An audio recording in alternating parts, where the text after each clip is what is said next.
Hi guys, welcome to the second part of Java tutorial in Hindi for packages. और जैसे मैंने पिछले video में बताया था और आपको प्रॉमिस किया था कि मैं इस वीडियो में आपको पैकेजेस जो है इंपोर्ट मतलब पैकेजेस जो है कैसे कंपाइल करनी होती है और उससे पहले इंपोर्ट का इंपोर्ट वर्ड का क्या मीनिंग है वो भी मैं इस वीडियो में आपको समझाऊंगा। ठीक है, हमारे पिछले वीडियो में हमने एक फ़ाइल बनाया था फर्स्ट डॉट जावा। वो उसको हमने पैकेजेस पैक वाला पैकेज के अंदर हमने इसको एक फर्स्ट डॉट जावा नाम के एक फ़ाइल बनाया। उसी प्रकार से हमने सेकेंड डॉट जावा भी बनाया, पर उसके अंदर हमने मेन मेथड डाला है। फिर हमने एक और फोल्डर बनाया जिसका नाम था पैक2 और उसको हमने पैकेज2 करके बनाया और इसके अंदर हमने एक थर्ड क्लास बनाया, वो पब्लिक है और इसके अंदर हमने एक पब्लिक इंट num2 डाला जिसका वैल्यू जो है 100 है। ठीक है, तो उसके बाद हमने यूज़ किया कीवर्ड इंपोर्ट और इंपोर्ट में हमने किया पैक2 को और उसके अंदर डॉट स्टार डाला। स्टार का मीनिंग होता है सब कुछ या ऑल। ठीक है, एस्टरिस्क इसको बोलते हैं टेक्निकल या फिर करेक्ट टर्म, मैं इसको स्टार बोलता हूँ। इससे जो है आप जो इसका मतलब ये है कि पैक2 के अंदर, मतलब ये पूरा टर्म का मीनिंग मैं बता रहा हूँ, मैं इंपोर्ट करवा रहा हूँ पैक2 पैकेज2 के अंदर जो कुछ भी है मैं इस सारे चीज़ को यहाँ पे इंपोर्ट कर रहा हूँ।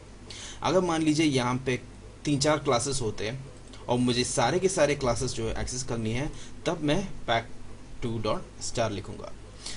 अगर मेरे को खाली सिर्फ एक ही क्लास जो है मेरे को इंपोर्ट करना है तो मैं इसको ऐसे भी लिख सकता हूँ पैक2 डॉट थर्ड, तो भी चल जाता है। पर हमारी आसानी के लिए मैं हमेशा जो है इसको स्टार लगा देता हूँ। पर स्टार लगाने से एक और प्रॉब्लम आती है, वो है कि मतलब जो क्लासेस आप नहीं चाहते अपने आपके यूज़र को एक्सेस करने के लिए वो एक्सेस कर पाएगा। ठीक है, तो इसको ध्यान से यूज़ करना पड़ेगा कैसे और क्यों। वो जो है हमें आगे जब हम और भी एडवांस चीज़ें करेंगे तब ये सारी चीज़ें जो है आपको अच्छी तरीके से समझ जाएंगे। तो फिलहाल आपको इतना ही समझना है कि स्टार मतलब क्या होता है। स्टार मतलब सारी चीज़ें ऑल होता है और इंपोर्ट से जो है हम एक और पैकेज को है हम इंपोर्ट कर सकते हैं। ठीक है, और पैकेज का नाम डॉट स्टार लिखेंगे तो मतलब पैकेज के अंदर जो भी क्लासेस है वो सब आ जाएगा। ठीक है, इतना हमने समझा है। अब मैं क्या करूँगा, ये फर्स्ट ऑब्जेक्ट की जगह मैं लिखूँगा थर्ड, मतलब इसके ऊपर मैं लिखूँगा third obj2 equal new third. ठीक है, और एक और लाइन में मैं लिखूँगा सिस्टम डॉट आउट डॉट और obj2 डॉट इसमें मैंने num2। ठीक है, num2। ठीक है, अब देखिए दूसरी बात।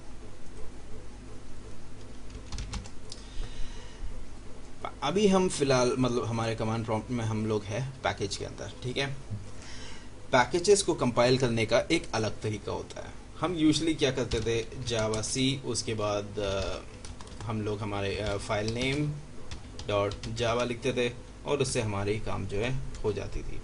पर इसमें हमें थोड़ा सा डिफरेंट करना पड़ेगा और वो है जावा सी -g, उसके बाद पैकेज का नाम वो था पैक / फर्स्ट डॉट जावा। ठीक है, देखते हैं इसको करके, और वो जो है कंपाइल हो गया। हमेशा, और ये ध्यान में रखिए, हमेशा जब भी आप एक पैकेज को कंपाइल कर रहे हो तब कभी भी आपको कमांड प्रॉम्प्ट से उस फोल्डर में नहीं होनी चाहिए जहां आपका फाइल हो। मेरा कहने का मतलब ये है कि अभी हमें पता है कि पैक नाम का एक फोल्डर के अंदर फर्स्ट डॉट जावा है, तो हम कभी भी पैक के अंदर जाके उसको कंपाइल करने की कोशिश करेंगे तो हमेशा आपको एरर, नहीं तो वो कंपाइल गलत तरीके से होगा। इसलिए हमेशा उसको बाहर से कंपाइल करना पड़ेगा। और सबसे बढ़िया तरीका ये है कि -g डाल दो और pack/first.java करके उसको कंपाइल करो। ठीक है, इसके बाद मैं थर्ड वाला जावा, तो उसमें मतलब थर्ड.java फाइल को मैं कंपाइल करूँगा। उसके लिए मैं क्या करूँगा, जावा सी सिमिलर टू फर्स्ट, पर हमें ये भी पता है कि वो जो है एक अलग फोल्डर में, और उसका नाम था pack2 / मैं इसको थोड़ा सा रिकन्फर्म करता हूँ कि pack2 में ही था ना वो, हाँ pack2 में ही था, और उस फाइल का नाम था third.java।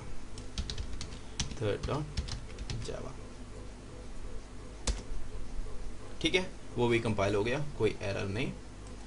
अब मैं क्या करूँगा, मेरा सेकंड जावा को कंपाइल करूँगा जिसमें मेरा मेन मेथड है। तो जावा सी -g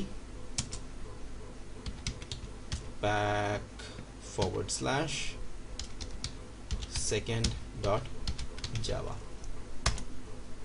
ठीक है, वो भी चला, कोई एरर नहीं, मैं बहुत खुश हूँ। अब मैं इसको रन करूँगा, तो रन भी ऐसे ही हम लोग बाहर से ही करेंगे। तो जावा, इसको हटा दो, pack/second। ठीक है, इससे मेरे दोनों नंबर प्रिंट हो गया, वो था 10 और दूसरा था 100। ठीक है, क्योंकि मैंने first.java में मैंने 10 डाला था नम का वैल्यू, third.java में num2 का वैल्यू मैंने 100 रखा है, और second.java में मैंने उन दोनों को कॉल किया है पैकेजेस के हेल्प से। ठीक है, मुझे आशा है कि आपको ये चीज़ जो है समझ में आ गया। अगर आपको कोई तकलीफ़ हो रही है समझने के लिए, आप इसको बार बार देख सकते हैं। YouTube में ये बहुत अच्छी सुविधा है जो आपको, और मतलब एक आदमी से कितने बार आप दोबारा समझोगे, वो तो थोड़ा सा मुश्किल होगा ना। तो इसलिए YouTube में आप इसको अगर समझ में नहीं आए तो बार बार इसको सुनते रहिए, क्योंकि ये थोड़ा सा डिफ़िकल्ट टॉपिक है। ठीक है, इसमें थोड़ा सा हम लोग अलग से हट के करते हैं, और अगर आपको उससे भी फिर समझ में नहीं आए तो मुझे आप नीचे कमेंट्स में जो है वो आपका क्वेश्चंस जो है आप डाल सकते हैं। मैं इसको सबसे अच्छी तरीके से आंसर करने की कोशिश करूँगा। ठीक है, इसी से मैं हाँ, एक और चीज़ जो मुझे कहना था, जो मैं कहने के लिए भूल गया था, कि वो है कि पैकेजेस में हमेशा सिर्फ क्लासेस, इंटरफेसेस और सब पैकेजेस आ सकता है। सब पैकेजेस वो होता है जो मतलब एक पैकेज के अंदर एक और पैकेज करके। ठीक है, तो सब पैकेजेस वो होता है। क्लासेस हमने देखे ही हैं, इंटरफेस हमने अभी तक नहीं देखा, वो हम अगले ट्यूटोरियल में नहीं, उसके बाद वाले ट्यूटोरियल में देखेंगे। और हाँ, इसी से मेरे को लगता है कि मैंने शायद ऑलमोस्ट सब कुछ पैकेजेस में कवर अप किया है। अगर कुछ बचा है तो वो भी मैं कवर करने की कोशिश करूँगा। ठीक है, तो टिल द नेक्स्ट वीडियो जिसमें मैं आपको एक्सेस स्पेसिफायर समझाऊंगा, तब तक गुड बाय।